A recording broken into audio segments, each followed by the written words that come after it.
Bonjour Laurent, Bonjour bienvenue Sébastien, chez Influencia pour cet Influencia Café. merci pour l'invitation. N'hésite pas à te servir. On est là pour parler de Josiane, qui est pour moi un peu comme M6, c'était la petite chaîne qui monte, c'est la petite agence qui monte et qui n'en finit plus de monter. Et tu es avec nous aujourd'hui pour nous parler d'international parce que Josiane s'exporte. C'est vrai que c'était pas écrit il y a 9 ans quand on a créé Josiane. Et là, on arrive un peu à un moment assez important pour l'agence. Déjà, l'agence s'est énormément transformée ces 2-3 dernières années. Et arrive à 40 personnes. Et l'été dernier, après avoir rentré quelques sujets européens ou internationaux, on s'est dit, bon, on est un peu à une croisée des chemins. Est-ce qu'à 40, on se dit, on monte et on va aller, comme beaucoup le font, vers les 100 ou est-ce qu'on va essayer de trouver un modèle, une alternative, une troisième voie, un petit peu différent des autres. Et on s'est dit, d'un côté, on a des clients qui veulent des idées toujours plus sans frontières, toujours plus s'ouvrir à d'autres cultures, etc. On a des talents qui veulent voir aussi d'autres choses, qui veulent s'ouvrir au monde, surtout après le Covid. Et donc on s'est dit, restons qui on est. Ça, c'est hyper important. Il y a 3 mots qui sont partout dans l'agence, c'est grandir sans grossir. Mais ça ne veut pas dire qu'on ne va pas grandir. Et donc on s'est dit, pourquoi pas ouvrir des bureaux, des agences à l'international. Donc ça fait 10 mois qu'on bosse sur ça. Donc aujourd'hui on l'annonce, mais en vrai c'est une réalité depuis 10 mois à l'agence et ça a changé pas mal de choses. D'accord. Alors, combien de villes? Lesquelles? Et est-ce que c'est avec des managers locaux ou est-ce que c'est avec des gens de chez Josiane qui partent là-bas? Donc on a commencé par 2 villes européennes suite au gain d'un client, un constructeur automobile, qu'on gère au niveau Europe et notamment en premier Amsterdam. Parce qu'Amsterdam, c'est un peu le nouveau Londres, c'est une nouvelle porte. C'est la Mecque des agences créa. Exactement. Donc on se frotte aussi à plus gros que nous et je pense qu'il n'y a que comme ça qu'on arrive aussi à monter le niveau, à grandir et à attirer des talents qui sont de toute façon ici. Donc Amsterdam, nouvelle porte vers l'Europe, c'est assez galvanisant comme ville. Et puis Francfort en Allemagne, ce qui nous permet d'avoir ce triangle pour quadriller l'Europe. Alors avec des managers, avec des équipes locales, c'est hyper important. Si c'est pour dupliquer l'exacte même chose ailleurs, ça ne sert à rien.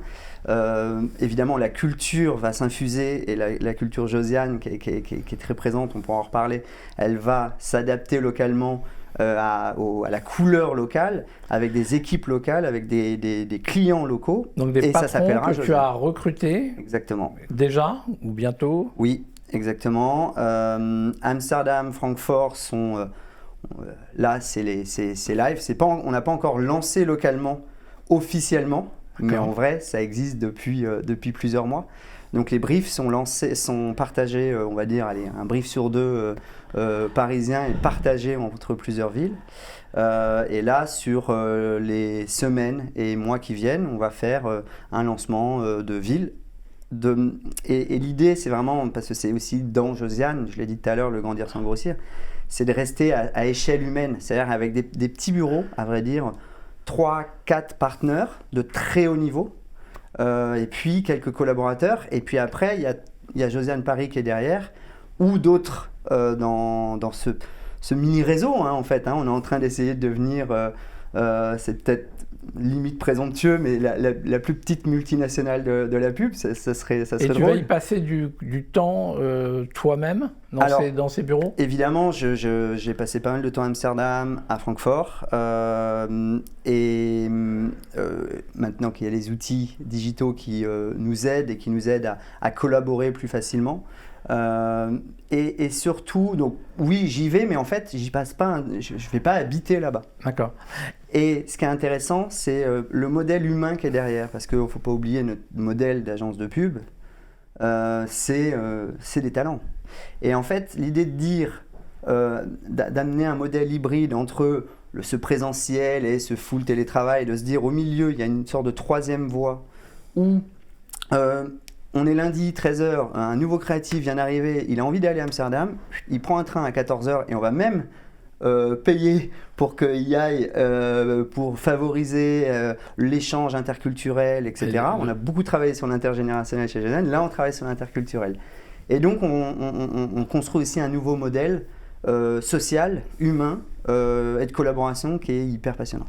Et après Amsterdam et Francfort, donc on sort d'Europe. Oui, alors il y a évidemment des discussions aussi avec Londres, parce que mais Londres en ce moment c'est un peu compliqué, mais il y a des discussions avec Londres, avec quelques profils, pareil, de très haut niveau. Et en fait, l'effet, entre guillemets, mini-réseau qui commence à se créer, juste déjà de sortir de nos frontières, nous a fait rencontrer des gens extraordinaires, des gens qui finalement nous ont ouvert encore plus de frontières. D'autres typologies, d'autres façons de penser, d'autres façons d'appréhender le métier. Et c'est un peu ce choc des cultures qui fait que ça devient encore plus intéressant. C'est un peu un second chapitre pour moi en tant qu'entrepreneur. Et donc, grâce à ce premier niveau, on a rencontré des gens hyper intéressants, hyper passionnants, plutôt outre-Atlantique. En plus, on commence à se frotter à des pitchs européens et maintenant internationaux. Donc, on a renforcé là-bas. Donc, on travaille avec des créatifs et un stratège à Montréal. Donc, le Canada arrivera dans un second temps, mais et déjà, en vrai, ils sont déjà Josiane, quoi. Ça va juste se lancer petit à petit parce que ça prend un petit peu de temps de tout mettre en place. Donc Montréal et puis Los Angeles avec un team créatif qui est...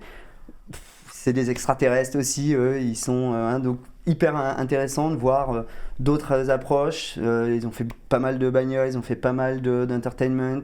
C'est une autre façon de penser aussi là-bas, donc Los Angeles. Voilà, alors pour l'instant, j'ai pas encore été à Los Angeles, on verra. On avait prévu ça dans 2-3 ans. Mais là, il y a une forme de spontanéité, je pense, et une envie d'entreprendre au sein même de Josiane. Et donc, l'opportunité est arrivée. Et le modèle est suffisamment scalable pour se dire, en fait, c'est la même chose, sauf qu'il y a 8 heures de décalage, quoi. Alors, si on rembobine un peu et qu'on revient un peu à la genèse de Josiane, est-ce que tu peux nous dire à peu près ce qu'est Josiane aujourd'hui, comment ça a grandi et pas grossi? Tout le monde ne connaît pas... si bien que ça, Josiane. Est-ce que tu peux nous faire un petit descriptif? Non, c'est assez simple en fait. C'est une agence qui a été créée en 2014. Moi, j'avais 29 ans. Donc, encore une fois, on ne nous attendait pas. Hein. Quand on crée une agence de pub à 29 ans, on nous regarde avec des yeux, on se dit, bon, lui, dans 3 ans, il aura plié boutique. Et c'est vrai qu'au fur et à mesure des années, l'agence a essayé de chercher son modèle et s'est trouvée, je pense, depuis 2-3 ans avec une équipe. Moi, j'ai un chiffre à donner. C'est le chiffre dont je suis le plus fier en tant que chef d'entreprise. C'est pas le chiffre d'affaires, c'est le turnover de l'agence, le nombre de départs qu'on a eu en 2 ans, entre novembre 2020 et fin d'année dernière.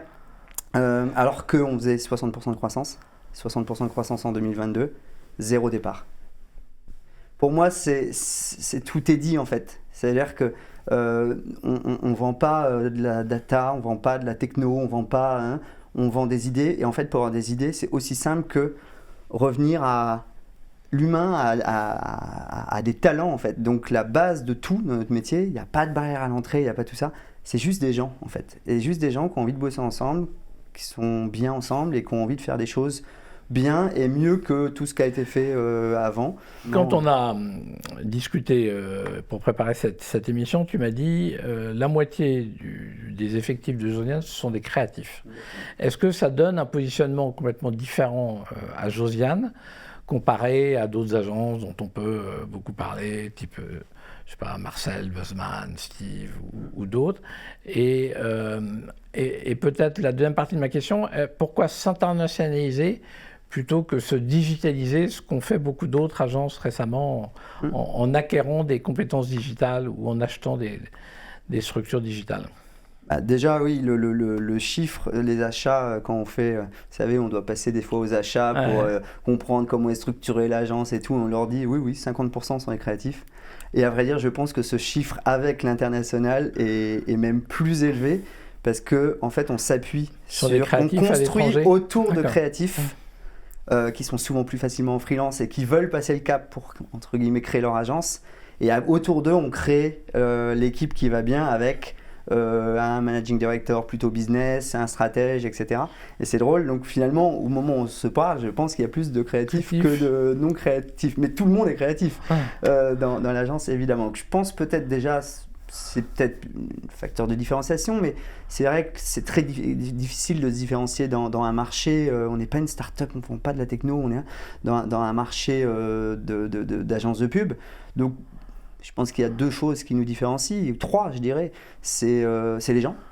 Hein, on achète des gens, les clients ils veulent eux ils veulent cette équipe et c'est pour ça aussi garder une certaine taille et pas se dire on grossit et recruter un maximum de gens. En fait non, parce que ça fait que on va avoir les patrons qui vendent en pitch et puis après ça va être ils les vendent plus. Et on les voit plus derrière. Donc essayer de garder cette taille. Et essayer de la tenir, ça c'est très important pour nous. Puis après c'est le travail, c'est le travail qu'on fait, c'est les idées. Et moi je suis assez fier là, de voir ce qui est en train de se passer en ce moment. On regarde ce qui va sortir, ce qui est en train de sortir là sur les 3 prochains mois. Il y a 6-7 campagnes qui sortent sur des nouvelles marques. Et je pense que les 6-7 c'est presque mieux que les 8 ans qui sont passés.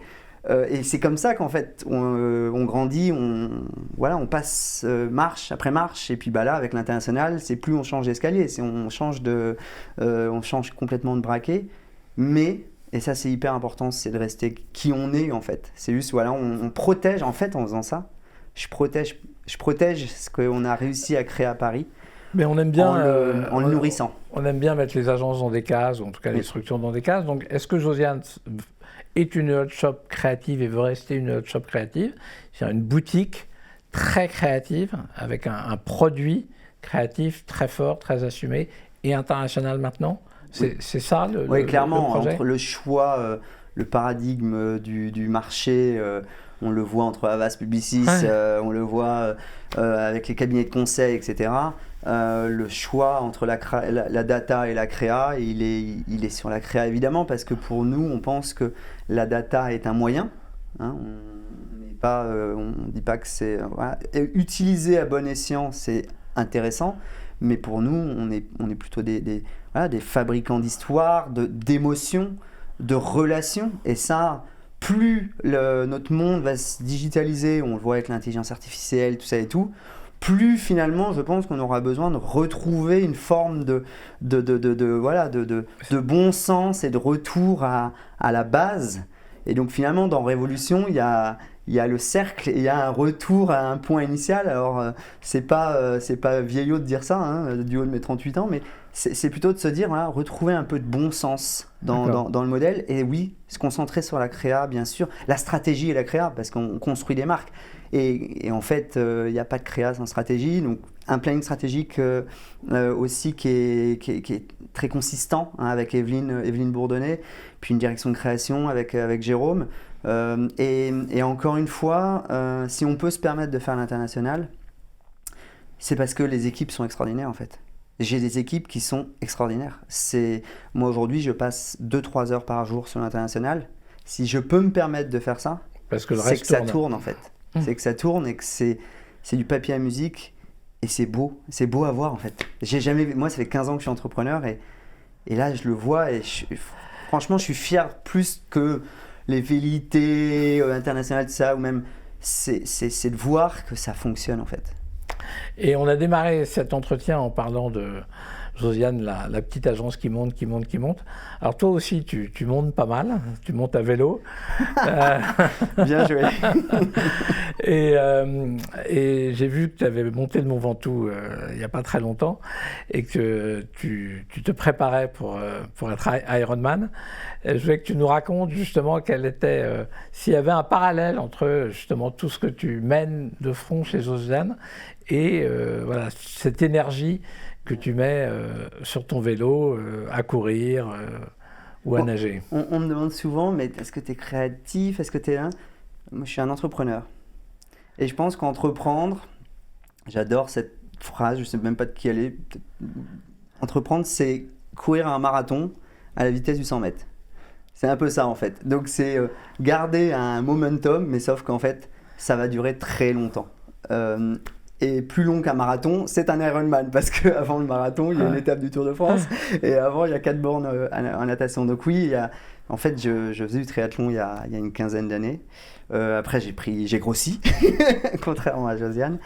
Et l'année dernière, j'ai repris par hasard le triathlon, parce que VinFast est partenaire mondial de l'Ironman, et j'ai repris comme ça sur un coup de tête. Donc j'ai fait un Alpha Ironman. J'ai dit, je peux pas être juste un Alpha Ironman, donc Ironman. Et donc oui, en parallèle de tout ça, je prépare un Ironman Vichy en août. En août, voilà. Vichy. Bon, on va suivre ça de près. Ça va être beau, je pense. Ça va être compliqué. Merci Laurent d'être venu à Influencia Café. Et merci, bravo encore. Sébastien. Merci à toi.